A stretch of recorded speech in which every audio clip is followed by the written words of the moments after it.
5월 넷째 주 주일 예배로 참여하신 성도 여러분을 예수 이름으로 축복하고 환영합니다. 우리 옆에 분들 한 분 인사 나누겠습니다. 참 잘 오셨습니다. 은혜 많이 받으시기 바랍니다. 사랑하는 성도 여러분, 성경을 읽다 보면 참으로 신기하게도 성경 66권에서 얘기하는 내용이 우리가 생각했던 것과 정반대의 반전 드라마인 것을 알 수가 있습니다. 우리는 성경을 읽으면서 참으로 감동이 되고 하나님의 은혜를 느끼는 부분이 성경 전체가 아이러니하게도 역설이라는 부분인 것입니다.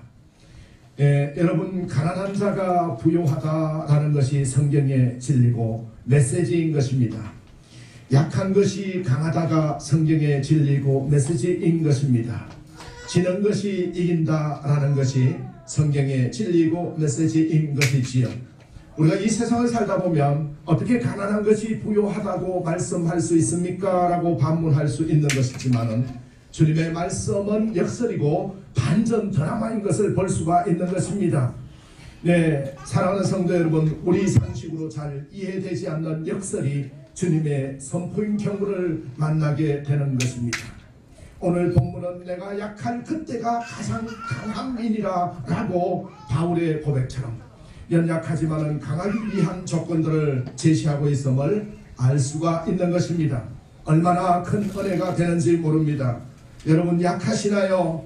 그러면 말씀에서 강한 자라고 말씀하고 있는 겁니다. 여러분, 육적으로 가난하고 힘드시나요? 그러면 주님께서 너는 부유하고 풍요하다고 말씀하고 있는 거예요. 내가 세상에서 지고 지질이 못났다고 찾으라고 계시나요? 그러면 주님께서 너는 이긴 자고 승리한 자라고 말씀하고 있는 것입니다. 강하고 부유하고 이기고 있다는 것이에요. 이것이 주님이 역설, 주님의 반전 드라마인 것을 볼 수가 있는 것입니다. 사랑하는 성도 여러분, 사도 바울은 고린도후서 12장 10절에서 그러므로 내가 그리스도를 위하여 약한 것들과 능력과 궁핍과 박해와 공고를 기뻐하노니 이는 내가 약할 그때가 강함이라 라고 했습니다. 내가 약할 그때가 강함이라. 이 말씀이 무엇을 의미합니까? 로마의 시민권자요 가브리엘 당대의 최고의 가문의 후손이요, 또한 사내들임의 공회원이었던 어마어마한 바울의 자랑거리가 얼마나 많았습니까? 이 바울은 그 자랑거리가 되지 못한다고 했습니다. 특별히 바울은 다메섹 도상에서 예수 그리스도를 직접 체험하고 주여 어디로 누구십니까 했을 때 나는 내가 비판하는 그 예수니라고 말씀한 그 말씀을 듣고 회개했던 성령의 체험을 가진 바울이었지만은, 바울은 이 모든 신령한 은혜를 체험했지만은 그럼에도 불구하고 그는 나는 아무것도 자랑할 것이 없다라고 얘기하고 있습니다. 오직 내가 자랑할 것은 나의 연약함 뿐이라고 얘기하고 있는 것입니다. 이것이 바로 성경의 반전이고 역설이라는 것입니다. 할렐루야. 오늘날 많은 교회가 있고 많은 크리스찬들이 있지만 여러분, 말씀을 제대로 들어가지 않기 때문에, 우리 마음속에 말씀이 제대로 녹아들지 않기 때문에 우리 크리스찬의 DNA를 확산해내지 못하는 거예요. 바울이 뭐라 그럽니까? 나는 그 국회의원 출신이야. 나는 로마의 시민권자야. 나는 어마어마한 부유한 가문의 후손이야. 그런 자랑거리 아니에요. 내가 예수의 말씀을 직접 들은 사람이야. 자랑거리가 아니에요. 내가 자랑할 것은 나의 연약함 뿐이니라. 왜 이렇게 자랑한다고 얘기했습니까? 연약할 그때가 강함이라. 연약할 그때가 내가 가장 강하다는 이 진리를 알고 있었기 때문에 그런 것이에요.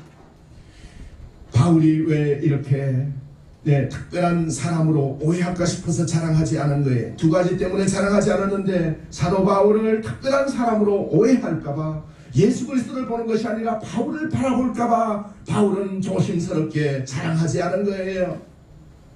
또 바울은 이 모든 것들을 자랑함으로 인하여 내가 교만하여서 그리스도와 멀어질 것을 걱정해서 본질의 신앙적으로 돌아오기 위하여 주님만을 바라보기 위하여 이 두 가지 때문에 자랑하지 않았다라고 합니다. 사랑하는 성도 여러분, 여러분의 자랑거리가 무엇입니까? 내가 세상에서 이만큼 성공했다는 것이 자랑거리입니까? 또 아니면 우리 자녀들이 잘 되었다는 것이 자랑거리입니까? 여러분, 내가 미모가 뛰어났다고 그것이 자랑거리입니까? 오늘 성경의 말씀은 연약함이 자랑거리가 됐을 때 그것이 강함이라고 말씀하고 있는 것입니다. 할렐루야. 그러므로 사랑하는 성도 여러분, 나는 가난해요. 나의 연약한 가난함이 자랑거리가 될 때 예수를 붙들 수 있고 그때가 강하게 된다는 말씀이에요. 가난함을 사랑합시다.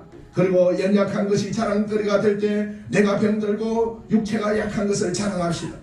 그리고 취직 못한 것, 또한 성공하지 못한 것, 세상적으로 위대하게 가지 못한 것들을 자랑거리로 삼을 때 바로 그리스도를 위하여 약한 것들과 능력과 공핍과 박표와 공고를 기뻐한 이런 내가 약할 그때에 강함이라는 이 진리가 이루어질 줄 믿는 것입니다.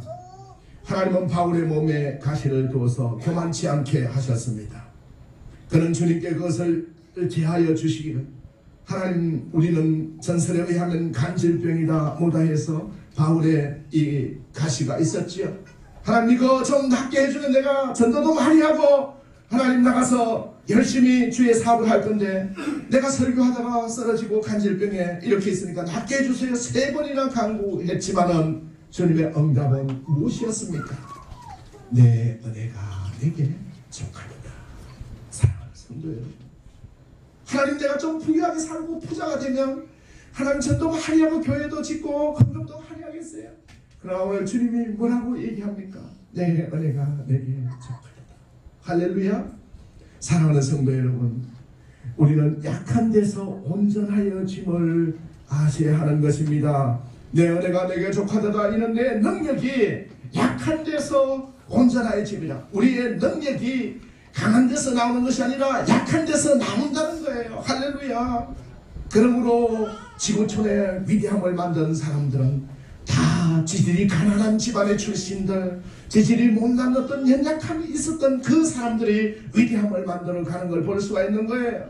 그 사람들이 누구를 의지한 거예요? 예수를 의지하게 되는 거예요. 내 힘으로 안 됨을 알고 있었기 때문에 그들은 주님을 의지했기 때문에 우리의 약할 때, 우리의 힘이, 내 능력이 약한 데서 나옴을 알 수 있다는 거예요. 이것은 주님께서 바울의 몸에 두신 가시가 오히려 그에게 허락하신 은혜라는 뜻입니다. 주님은 이처럼 바울의 가시를 통하여 바울을 연약한 가운데 있도록 하신 것은 주의 능력이 그에게 온전히 임하도록 해주기 위한 것입니다. 고린도후서 12장 9절 말씀에 내 능력이 약한 데서 온전하여 짐이라. 사랑하는 성도 여러분, 약한 게 없으면 망합니다. 여러분, 약점이 없으면 망해요. 내가 강점만 가져 있는 사람들은 성공할 수가 없어요. 가만히 보세요. 다 잘났다고 내가 청문회에서 아무 흠이 잡히지 않는다는 사람들은 오히려 다 청문회에서 가까이 가지도 못했어요. 그러나 나는 약하고 힘든다고 기도하고 나갔던 사람들은 또 보면은 검증했을 때 좀 부족함이 있어도 다 살아나는 걸 볼 수가 있는 거예요. 주님을 의지하는 자들 가운데 주의 능력이 임재하는데 그때 스스로 약하다고 인정할 때 주의 성령이 임재하는 줄 믿으시기 바랍니다. 약점이 있을 때 강해집니다. 능력이 온전해지는 것입니다.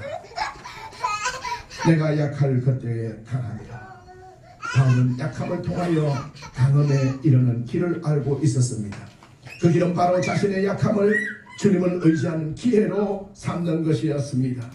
이와 같은 본문의 내용은 연약한 우리가 어떻게 강함에 이룰 수 있는지를 말해주고 있는 것입니다. 이와 같이 성령도 우리의 연약함을 도우시나니 우리는 마땅히 기도할 바를 알지 못하고 성령이 말할 수 없는 탄식으로 우리를 위하여 친히 간구하시느니라. 지구상의 복합동물 중에서 가장 생존율이 높은 종은 우리 인간을 한없이 괴롭히는 바퀴벌레라고 하는 거예요. 바퀴벌레 얼마나 약합니까? 약한 것이 강한 것입니다. 여러분, 여러분의 자랑거리가 약한 것이 되기를 예수의 이름으로 축원합니다. 여러분이 육체적으로 약하고 세상적으로 약하고 여러가지 약할 때 그때의 주의 능력이 임재함으로 강하게 되는 걸 믿으시기 바랍니다. 연약한 우리가 강함에 이르기 위한 조건이 무엇입니까? 그것은 첫 번째로 무엇보다 먼저 스스로 연약함을 아는 것입니다. 자신이 강하다는 자는 실제 강하지 못합니다. 자신이 연약함을 할 때 누군가를 의지하게 되는 것입니다. 네, 어린이가 부모를 의지하게 되면 실수하지 아니하고 든든합니다. 교회 건물이 작으면 연약하기 때문에 예수만 의지하게 되고 은혜가 되게 되는 거예요. 본질의 하나님을 만나게 되는 거예요. 놀라운 사실은 하나님께 쓰임받은 사람들 가운데 한 사람도 스스로 강하다고 생각하는 사람이 없었다는 거예요. 여러분 한번 볼까요? 얼마나 연약한 자였는지. 이스라엘의 위대한 지도자 모세, 하나님의 부르심을 받았을 때 자신의 연약함을 잘 알 수 있었기 때문에 보낼 만한 자를 보내소서라고 간청했습니다. 자신은 그에게 합당한 자가 아니므로 자신을 대신하여 합당한 자를 보내달라고 얘기했습니다. 저도 목회를 하기 전에 주께서 목회로 나가라고 말씀했을 때, 주님, 저는 세상에 지금 할 일이 너무 많은데 저보다 많은 훌륭한 목사님들, 주의 사역할 사람 많지 않습니까? 주께서 어떻게 저를 돌이켜서 네가 낮아지고 연약해질 때 강함이라 서원한 것들을 이루라고 말씀하셔서 나갔던 걸 볼 수가 있는 거예요. 모세 뭐라고 했습니까? 보낼 만한 자를 보내소서. 나는 입이 둔하여 말씀을 잘할 수가 없습니다 라고 했어요. 선지자들 가운데 에레미야도 부르심을 받았을 때 하나님 슬프도소이다 주 여호와여 나는 아이라 말할 줄을 알지 못합니다 라고 했어요. 다윗에게서도 우리는 찾을 수가 있는데 다윗이 사울에게 쫓길 때 뭐라고 얘기했습니까? 자신을 죽은 개와 벼룩에 비유했어요. 이스라엘 왕이 누구를 따라 나서며 누구의 뒤를 쫓나이까? 죽은 개나 벼룩을 쫓아이니이다. 사무엘상 24장 14절에 말씀했어요. 네, 모세, 에레미야, 다윗 모든 사람들 한번 보세요. 그들이 얼마나 연약한가. 자기 스스로가 연약함을 알고 있었을 때 하나님이 그들을 민족의 지도자로 위대한 이스라엘의 왕으로 또한 예언자로 세워줬던 놀라운 사실을 알 수가 있는 거예요. 저는 24가구가 있는 작은 마을에서 태어나서 우리 어머니가 초등학교 4학년 때부터 교회 나가라, 하나님이 교회 나가서 말씀 듣고 목사님 말씀대로 하면 크게 성공할 수 있다, 크게 성공한다는 그 말씀 듣고 계속 기도할 때마다 얼마나 힘들게 울고 부르짖는지 몰라요. 아무도 보지 않는 캄캄한 속에 방에서 무릎을 꿇고 주님 기도하면 사무엘에게 들려주셨던 그 주님의 음성을 제게도 들려주세요 하고 기도했던 그 기도가 쌓여서 하나님이 일일이 연약할 때의 그 부분을 통해서 강하게 만드시는 걸 볼 수가 있었습니다.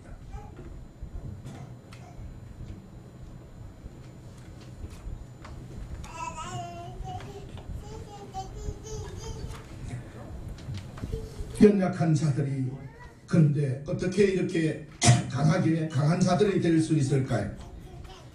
자신의 연약함을 아는 사람들은 모든 것으로부터 자유할 수 있기 때문에 그렇습니다. 스스로 연약한 자는 더 이상 잃을 게 없기 때문에 자유할 수 있다는 거예요. 연약한 우리가 강함에 이를 수 있는 길은 하나님의 능력을 의지하는 것을 말하는 거예요. 보낼 만한 자를 보내주셔서 연약한 모세가 그토록 위대한 지도자가 될 수 있었다는 것은 자신의 연약함을 하나님을 온전히 의뢰하는 기회로 삼았기 때문에 그런 거예요. 자신을 죽은 개와 벼룩에 비유했던 연약한 다윗이 이스라엘 역사 가운데 위대한 왕이 될 수 있었던 것은 연약함을 하나님을 온전히 하나님을 의지하는 기회로 삼았기 때문에 그렇습니다. 솔로몬이 인류 역사 가운데 가장 지혜로운 사람이 될 수 있었던 것도 동일한 이유 때문에 그렇습니다. 크리스찬에게 있어서 연약함은 절망이나 좌절의 이유가 되는 것이 아니고 오히려 하나님을 온전히 의지하도록 이끌어주는 은혜의 수단이 된다는 것을 알 수가 있는 거예요. 여러분, 처절하게 실패했을 때 우리는 주님을 철저하게 붙들게 되고 다시는 실패하지 아니하고 성공할 수 있는 거예요. 근데 우리가 그러한 실패해보지 않기 때문에 내 힘을 의지하고 내가 이 땅에서 평생 살 것처럼 주님을 배척하고 내 힘과 내 능력으로 갈라 그럴 때 그때가 약하게 되는 걸 알 수가 있는 거예요. 그리스도인에게 연약함은 절망이나 좌절의 이유가 되는 것이 아니고 하나님을 온전히 의지하는 은혜의 수단이 되는 것을 알 수가 있는 거예요. 할렐루야. 놀라운 사실은 연약함을 알아갈수록 더욱더 우리는 담대해진다는 거예요.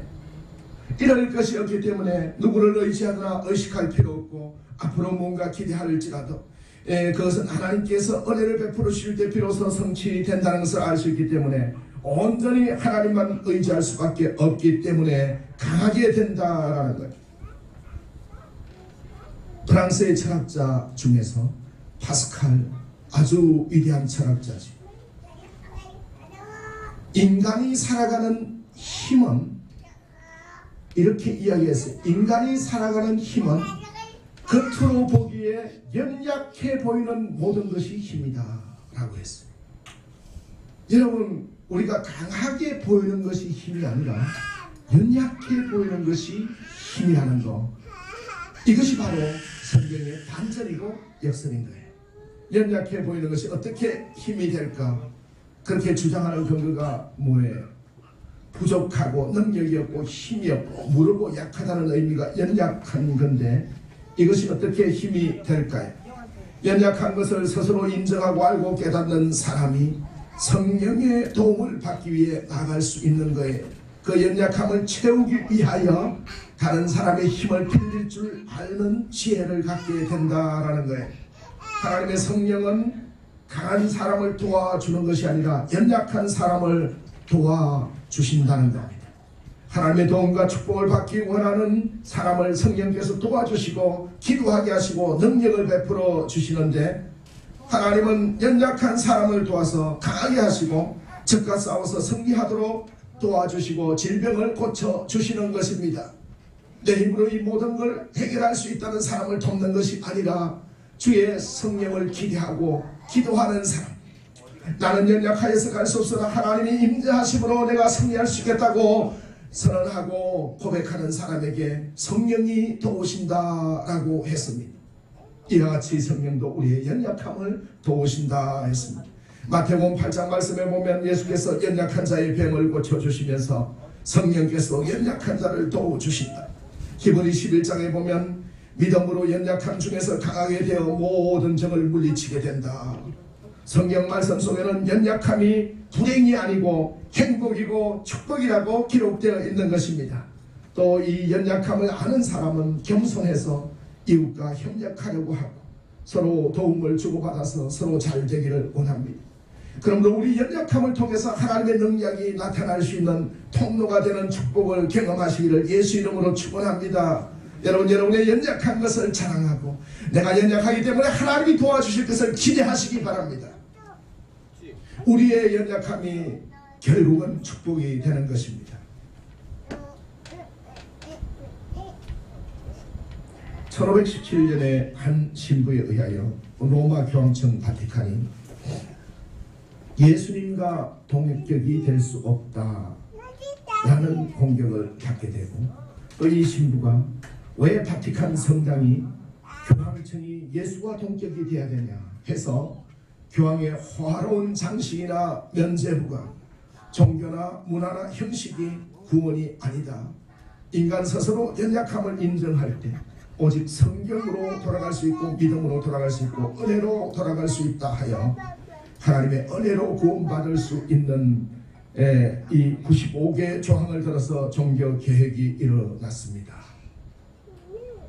여러분, 예수님을 바라보면 우리는 연약함을 알 수가 있습니다. 교회의 문화나 형식보다 더 중요한 것이 예수님이 보여야 하는 것입니다. 우리 교회는 4세대 하나님과 부모 나 자녀가 함께 예배를 드리고, 신명기 6장에 얘기했듯이 내 아들과 내 손자를 같이 가르쳐야 하는 유대인의 회당의 교육처럼 같이 예배를 드리는데, 우리가 바로 이 연약함을 알기 때문에 어머니가 찾던 성경을 같이 옆에서 읽어주고 할아버지가 찾던 성경을 같이 읽어주면서 연약하나 강하게 됨을 알 수가 있는 것입니다. 사랑하는 성도 여러분, 우리가 강하게 되기 위한 첫 번째 조건은 우리 스스로의 연약함을 아는 것입니다. 할렐루야. 연약하나 강하게 되기 위하여 둘째로는 성령께서 우리 연약함을 도우심을 아는 것입니다. 할렐루야. 누가 도우신다고요? 성령께서 도우신다는 거예요. 내 옆에 돈 많은 사람이 돕는 것이 아니라 내 동료가 돕는 것이 아니라 성령께서 도우심을 믿으시기 바랍니다. 그 이유는 우리 속에 성령님께서 함께 하시기 때문입니다. 사람의 마음속에 무엇이 들어있냐에 따라서 사물을 보는 눈이 달라집니다. 불안함이 들어있으면 모든 것이 불안해 보입니다. 예배 자리에 앉아있어도 직장 생각이 들어있고 뭐가 불안하면 불안해서 빨리 설교 끝나면 빨리 어디 가야 되는데 이런 것들이 보여요. 근데 그 마음속에 예수 그리스도가 들어있으면 주님께 내 온 정성을 들어서 목사님의 말씀이 생활로 발로 녹아드는 거예요. 꿀송이보다 더 단 거예요. 성령께서 우리를 도우시고 있다는 걸 믿으시기 바랍니다. 성령님 도우심이 같이 임재하시면 연약함이 강하게 되는 것입니다. 사랑하는 성도 여러분, 성령님께서 우리 연약함을 도우시는 거예요. 우리 연약한 것 때문에 고민하지 마시기 바랍니다. 우리를 살리기 위하여 주님께서 역사하고 계시고, 우리는 연약하나 연약하지 않은 것이 강하고 전능하신 주권적 역사로 임재하시는 성령께서 여러분을 돕고 계시기 때문인 것입니다. 할렐루야. 예수 믿는 사람들 중에 성령에 의지하지 않는 사람들이 너무나 많은 거예요. 교회의 집사고 장로이면서도 권사이면서도 또한 교회의 성도이면서도 하나님 믿지 않는 사람이 많아요. 예수는 믿는다고 고백하지만 성령을 의지하지 아니하고 하나님이 내게 도와주실 거라는 걸 믿지 아니하고 우리가 가지고 있는 것을 믿으려고 하는 경향이 있다라는 거예요. 이와 같이 성령도 우리 연약함을 도우시나니 우리가 마땅히 빌 바를 알지 못하나 성령이 말할 수 없는 탄식으로 우리를 위하여 친히 간구하시느니라. 이와 같이 성령도 우리 연약함, 성령은 성도를 양자로 보존해 주는 것으로 끝내지 않으시고 최종적으로 구원이 완성될 때까지 도와주신다는 거예요. 성도는 연약한 육신을 입고 있기 때문에 성령께서 성도 가운데 계시면서 진리로 인도하신다라는 겁니다. 오늘 본문을 보면 우리 인간은 모두 약한 존재임을 깨닫게 됩니다. 우리가 예수님을 믿고 중생되었다고 해서 이 연약함이 없어지는 게 아니에요. 예수 믿었다고 해서 육신을 입고 있기 때문에 이 연약함이 없어지는 것이 아닌데, 이 연약성은 우리가 믿음이 좋다고 해서 벗어 던질 겉옷이 아니에요. 성령이 충만하다고 해서 사라지는 중생도 아니에요. 우리 모두는 일생 동안 연약한 존재로 피조물 다음을 벗지 못한 채 살아가야 하는데, 이와 같이 연약한 우리를 하나님이 어떻게 다루시는지 아십니까? 하나님께서는 우리를 천사로 바꾸려고 하지 않아요. 하나님께서는 신령한 사람으로 바꾸려고 하지 않아요. 그 대신 우리의 연약함을 도와주시기를 원하시는 겁니다. 할렐루야. 이와 같이 성령도 우리 연약함을 도우시나니 성령께서 우리의 보혜사가 되셔서 늘 우리를 도와주신다는 거예요. 우리는 연약합니다. 육적으로도 약하지만 영적으로도 얼마나 약한지 모릅니다. 우리가 하나님의 자녀가 되었다고 할 영적으로 한없이 연약하지만 그런 우리를 성령께서 도우시나니, 다른 사람의 손을 붙잡아 준다는 의미요, 이 도움다는 함께 나눈다, 함께 취한다는 의미가 있는 거예요. 신학자 칼뱅은 성령의 도움 없이는 아무리 신실한 자라도 현재의 고난을 견딜 수 없다고 했어요. 성령은 우리 연약함을 돕기 위하여 우리와 함께 계시는 하나님의 영이신 것입니다. 성령을 다른 말로 하면 보혜사라고 하는, 보혜사는 도우시는 분이에요. 여기 돕는다는 뜻은 함께 담당하다, 맞잡아 준다라는 거예요. 하나님 내 일이 너무 힘들어요. 하나님 성령께서 우리는 연약하나 도와주신다는 거예요. 맞잡아 주심을 믿으시기 바랍니다. 무거운 통나무를 내 혼자 들고 가는 것이 아니라 성령께서 맞잡아 주심을 믿으시기 바랍니다. 우리가 성령을 모셨다고 해서 우리의 연약함이 금방 사라지는 것은 아니라 우리 안에 성령이 계신다고 해서 초자연적인 인간이 되는 것이 아니에요. 우리의 연약을 그대로 두시면서 도와주신다는 거예요. 우리가 그의 도움을 따르려고 할 때 도와주신다는 것입니다. 이와 같이 성령도 우리의 연약함을 도우시나니 우리가 이 부분을 알아갈 때 강해짐을 믿으시기 바랍니다. 본문에서 바울은 우리의 기도를 도우시는 성령에 대해 말씀하고 있습니다. 특별히 기도를 왜 도운다고 했을까요? 그만큼 기도가 중요하기 때문에 우리가 육신적으로나 영적으로 연약해지면 기도의 힘을 잃게 되는 거예요. 몸에 열이 나면 기도를 못하고 누워버리지요. 기분이 조금 상한 일이 있어도 마음에 우리가 기도하지 못하고 연약하게 되는 건데 말할 수 없는 탄식으로 우리를 위해 성령께서 친히 간구해 주신다라는 거예요. 하나님의 백성이 믿음을 저버리고 죄악으로 달려갈 때 성령께서는 탄식하신다라고 했습니다. 마음을 감찰하시는 이가 성령의 생각을 하시나니 27절에 이는 성령이 하나님의 뜻대로 성도를 위하여 간구하심이냐. 성령의 생각은 하나님의 구원 계시와 동떨어진 것이 아니라 철저하게 그 구원 계시를 바탕으로 해서 성도를 위해 이루어진다라는 거예요. 성령이 하나님의 뜻대로 성도를 위하여 간구하심. 성령은 성부 하나님과 별개로 활동하는 것이 아니라 성부 하나님께서 세워놓으신 거대한 구원 계획에 따라 활동하시는 거예요. 성령께서 성도를 위해 기도하시는 것도 성부의 구원 계획을 완성한다라는 거예요. 그러므로 성령의 뜻과 하나님의 뜻은 100% 일치하는 거예요. 우리가 마땅히 빌바를 알지 못하지만 하나님의 뜻과는 상반되는 기도를 할 때도 있지만은 성령께서 말할 수 없는 탄식으로 우리를 위하여 하나님의 뜻대로 간구해 주신다는 거예요. 성령님은 친히 하나님의 뜻대로 우리를 위하여 기도하심으로 우리를 도와주시는 거예요. 성령님은 우리의 불완전한 기도를 온전하게 인도하시는 분이십니다. 그러므로 우리는 우리를 위하여 한시도 떠나지 않고 우리의 연약함을 짊어지시고 우리의 빌바를 알게 해주시고 우리의 기도를 하나님의 뜻대로 인도해 주시는 성령님을 찬양해야 하는 것입니다. 할렐루야. 사랑하는 성도 여러분, 우리가 연약할 때 사탄 마귀가 돕는 게 아니에요. 점쟁이가 돕는 게 아니에요. 누가 돕는다고 했어요? 성령께서 도우시는데 성부 하나님, 성자 하나님의 삼위일체 되시는 성령께서 우리의 빌바를 알고 도와주신다는 거예요. 이를 믿으시기 바랍니다. 연약하나 강하게 되기 위하여 성령께서 우리 연약함을 도우심을 아는 삶을 살아갈 때 우리는 날마다 강하게 될 수 있는 것입니다. 이제 연약하나 강하게 되기 위하여 마지막으로 모든 것이 합력하여 선을 이루게 하심을 믿는 것입니다. 할렐루야. 모든 것이 합력하여 선을 이루게 하십니다. 우리 28절 말씀 한번 같이 읽어보겠습니다. 같이 읽겠습니다. 시작. 우리가 알거니와 하나님을 사랑하는 자 곧 그의 뜻대로 부르심을 입은 자들에게는 모든 것이 합력하여 선을 이루느니라. 할렐루야. 이 얼마나 우리에게 소망적인 외침인 것입니까? 희망이 없으면 끝입니다. 하나님을 사랑하는 자 곧 그 뜻대로 부르심을 입은 자들에게 하나님을 사랑하면 부르심을 입게 된다 했습니다.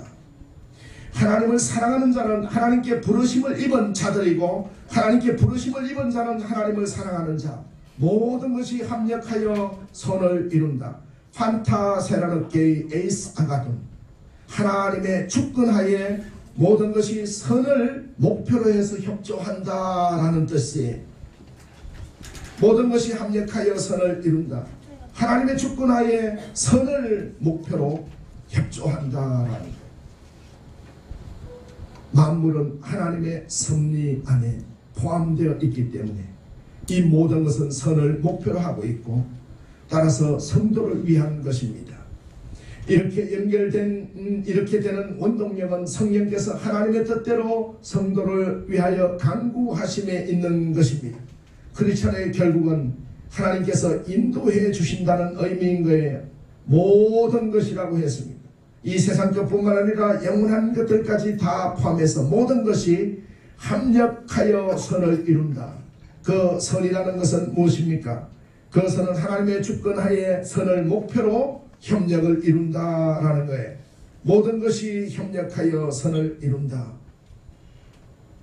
예수 믿기만 하면 우리가 자루가나 우루가나 만사가 잘 되는 거구나 이렇게 생각할 소지가 있는데 그것은 잘못된 생각이에요.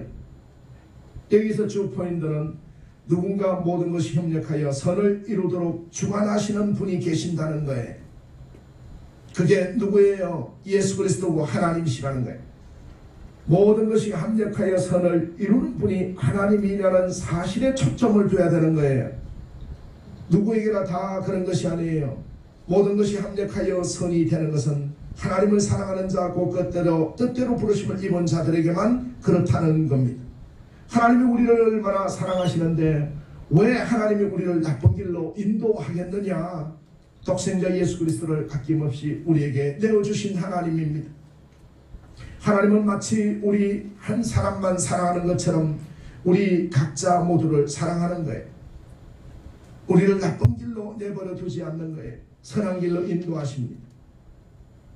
우리 삶을 피상적으로 바라보면 고난의 물결이 쉬지 않고 밀어닥치고 있지만은 우리의 속 깊은 곳에는 하나님의 거대한 하나님의 섭리의 물줄기가 도도히 한쪽 방향을 향해 끊임없이 흘러가고 있습니다. 선을 향해 흘러가고 있고 주님의 영광을 향해 흘러가고 있는 것입니다. 합력하여 선을 이루는 것은 하나님께서는 누구에게 모든 것이 합력하여 선을 이루게 하신다는 거예요. 하나님을 사랑하는 자에 우리가 먼저 하나님을 사랑한 것이 아니에요. 요한일서 4장 10절에 우리가 하나님을 사랑한 것이 아니에요. 오직 하나님이 우리를 사랑하사 우리 죄를 위하여 화목제로 그 아들을 보내셨다 했습니다. 우리는 하나님의 사랑을 입은 자들입니다. 그러므로 하나님을 사랑해야 하지요. 부모의 무조건적인 사랑을 받는 자식의 반작용으로 이 자녀가 부모님을 사랑하는 것 같은 원리지요. 하나님과 우리 사도와의 관계는 이 사랑의 관계인 것입니다. 하나님을 사랑한다는 것은 우리의 감정과 지식과 재능과 행동 이 밖에 모든 것을 다 포함해서 사랑하는 것입니다. 하나님을 사랑하는 자, 그 뜻대로 부르심을 입은 자들에게는 지금은 안 되는 것이 보이지만 모든 것이 합력하여 선을 목표로 이루어지고 있다라는 부분을 믿으시기 바랍니다.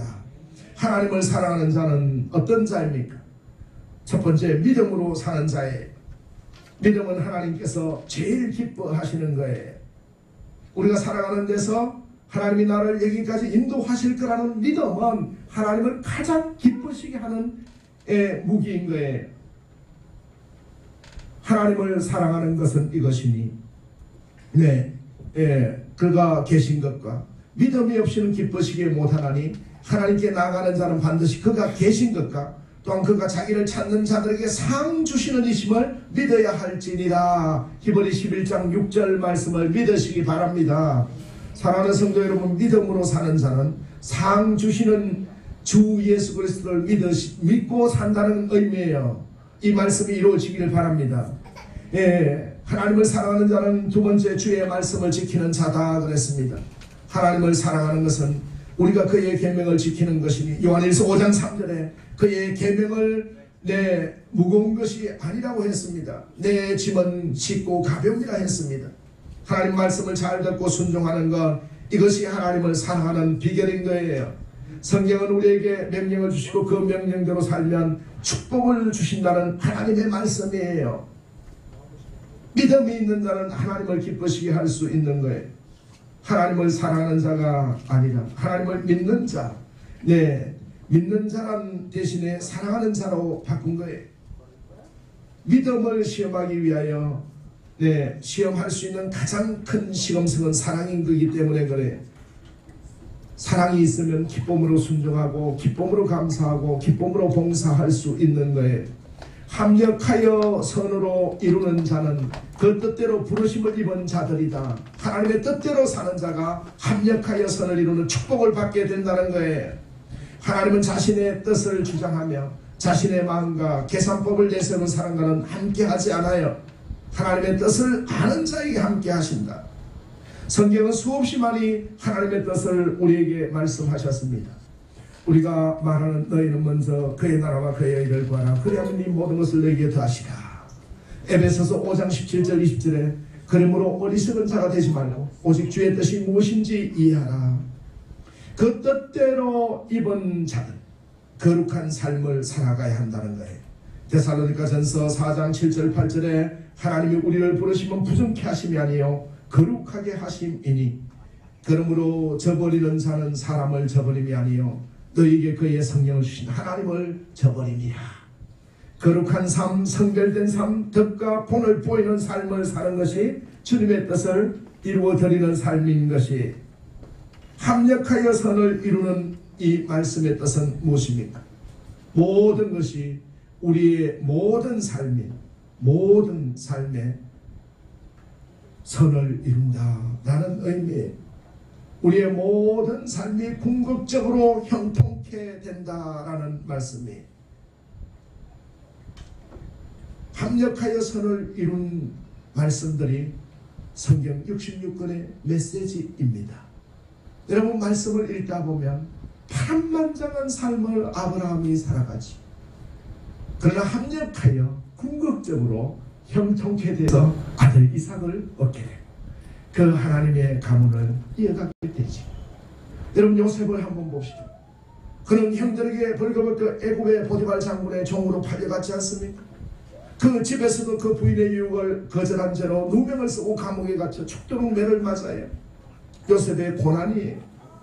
그러나 합력하여 선을 이루는 것은 뭐예요? 하나님은 요셉을 감옥에 넣으시고 꿈을 해몽할 수 있는 은혜를 주셔서 애굽의 국무총리까지 되게 하시는, 볼 수가 있는 거예요. 요셉은 뭐라고 고백합니까? 창세기 50장 20절에 당신들은 나를 해하려 하였으나 하나님은 그것을 선으로 바꾸사 오늘과 같이 만민의 생명을 구원하게 하시려고 하셨다. 사랑하는 성도 여러분, 세상의 사람들이 크리스찬 성도 여러분을 해하려 하고 그렇게 하였지만 하나님은 그것을 선으로 바꾸사 오늘같이 만민의 생명을 구원하게 하려 하셨다는 이 요셉의 고백이 성도 여러분의 삶에 임재하시기를 예수 이름으로 축원합니다. 다니엘도 사자굴에서 하나님의 선하심을 입었고 그의 세 친구들도 풀무불 속에서 선하심을 입었고, 욥의 경우도 처참한 환경 속에서 하나님을 사랑했더니 오히려 환경을 선으로 바꾸시어 갑절의 복을 입었던 것입니다. 사랑하는 성도 여러분, 저는 충만한 교회 나오는 성도 여러분이 얼마나 하나님의 큰 은혜와 섭리 속에 사는지 얼마나 감사한지 모르겠어요. 제가 기도할 때마다 말씀을 준비하면서 이 말씀을 듣고 여러분이 이 요셉과 욥과 또한 선으로 바꾸시는 하나님의 은혜를 체험하시기를 바라면서 말씀을 준비하는, 모든 삶이 궁극적으로 형통하게 된다. 합력하여 선을 이루는 이 말씀을 붙들고 살아갈 때 우리 크리스천의 DNA가 나타날 수 있다 라고 생각합니다.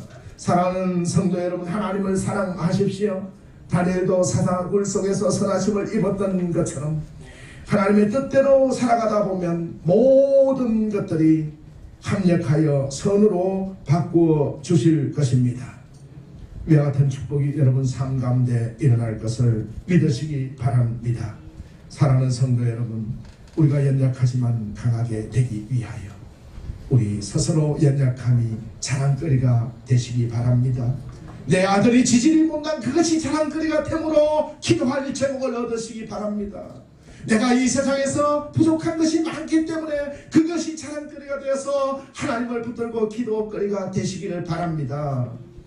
내가 연약할 때 내 스스로 연약함을 깨닫고, 두 번째, 성령께서 우리 연약함을 도우심을 아는 것이 우리가 강하게 되는 측경인 거예요.